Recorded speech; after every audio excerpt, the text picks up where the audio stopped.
My name is Robin, and I am with the Chinese American Citizen Alliance's Voice Uplifting Project here at C.A.C.A. National Lodge headquarters in San Francisco. Today is September 6th, 3:38 p.m., and I am here interviewing Emerald of C.A.C.A. Mississippi Lodge. This conversation is being recorded for the purposes of our historic records pertaining to the national conventions. Okay, and then you want to introduce yourself, Emerald? So my name is Emerald. Most people call me Emmy. My last name is Dunn, and I consent to being recorded. Thank you. Okay. So, And your name is? Yourself. Okay. Okay, like we said, today is Saturday, September 6th. And how are you feeling about the convention so far? And Oh, it's been great. Yeah, it's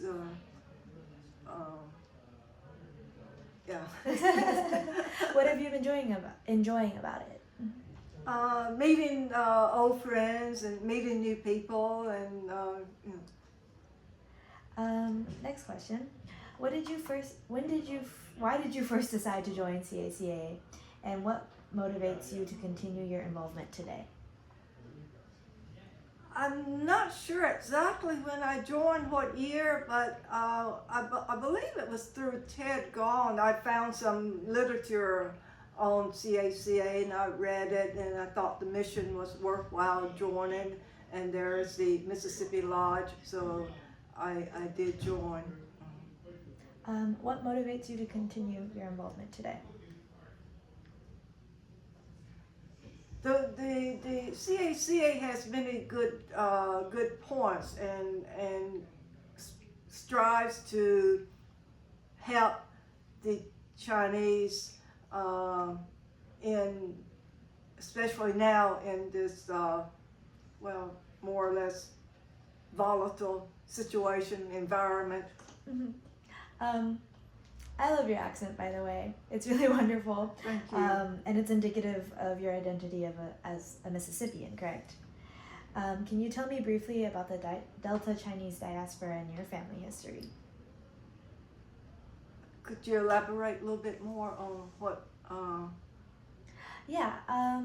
Could you tell me kind of briefly about your history of your family coming here and your roots in Mississippi? Mm-hmm. Okay.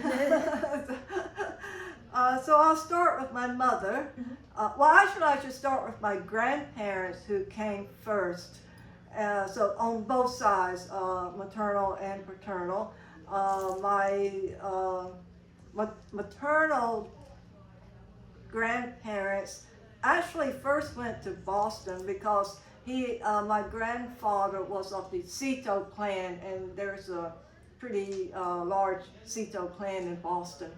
And my paternal grandparents settled in Cleveland, Mississippi. So eventually my grandfather came to Arkansas because his half-brother was going to assassinate him because he didn't want to repay the debt to my grandfather. So he was warned that he was going to be assassinated. So he escaped to Arkansas where he had relatives, and that's how my mother ended up in Arkansas. Perfect. And then, so founded in 1985, C.A.C.A. is regarded as the oldest continuous civil rights and advocacy organization established for Americans of Chinese ancestry. Do you think that the Mississippi Chinese narrative is represented well in C.A.C.A.? Yes, I do. Yes.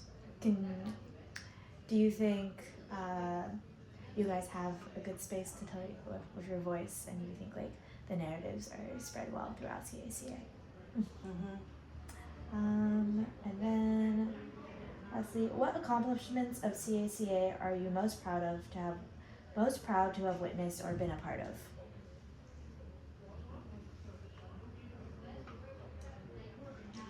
it may go back to how you just first started talking and say how your C.A.C.A. in your town isn't like many other chapters, and yet somehow your spirit is just as meaningful and as rich and as passionate. So her question is, what accomplishments of C.A.C.A. are you most proud of to have witnessed? Even though our Mississippi Lodge is not as large as some of the other ones.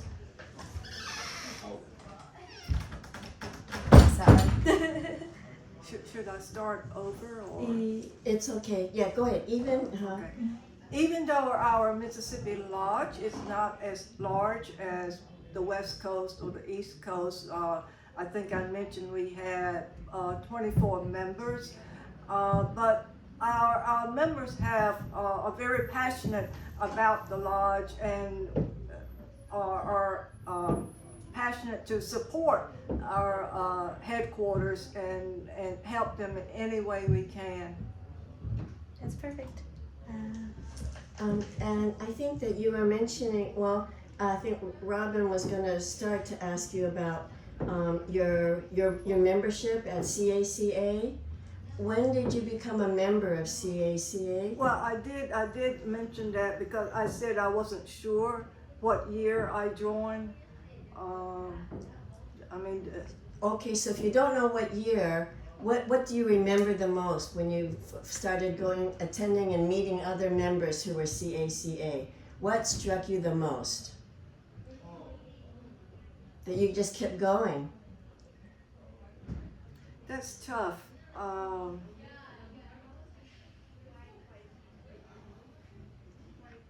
Was it while you were working on your own work, and then people got to know you, and they just thought, wow, this is incredible, Emerald? No.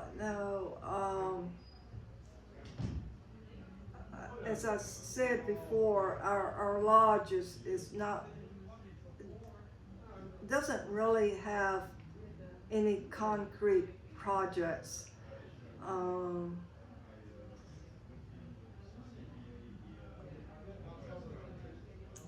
I see. The leadership has not really been there to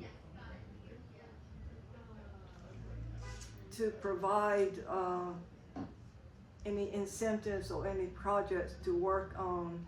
I think since COVID, or even before COVID, of course, we really didn't even meet during COVID times. In fact, just recently that we did meet, and there was the change of officers, and so perhaps with the new leadership, that the lodge would be able to propose some new project, something that we can work on. Even with what you say is a lack of leadership, I think the idea of like preserving the narrative of a minoritized Chinese American community, the Mississippi Chinese American story, which you said you think C.A.C.A. represents well, I think that is still like an important stride to make, and it's still something made by your lodge. So I think that's something to be proud of. How many Mississippians are here today, this weekend, for the convention? One? But you're sitting on the whole table. That's San Antonio. Oh, okay. So when we see the banner of the Mississippi, you are representing Mississippi of one. Mm-hmm. Oh, I had no idea. I keep saying that. Why was it important for you to come to the if I did not volunteer to come here, no one would have been here. I could easily say, no, I don't want to spend the money. I don't want to come. Anyway, I got my other work. I do a lot of research work. I work with the Arkansas Chinese Heritage Project.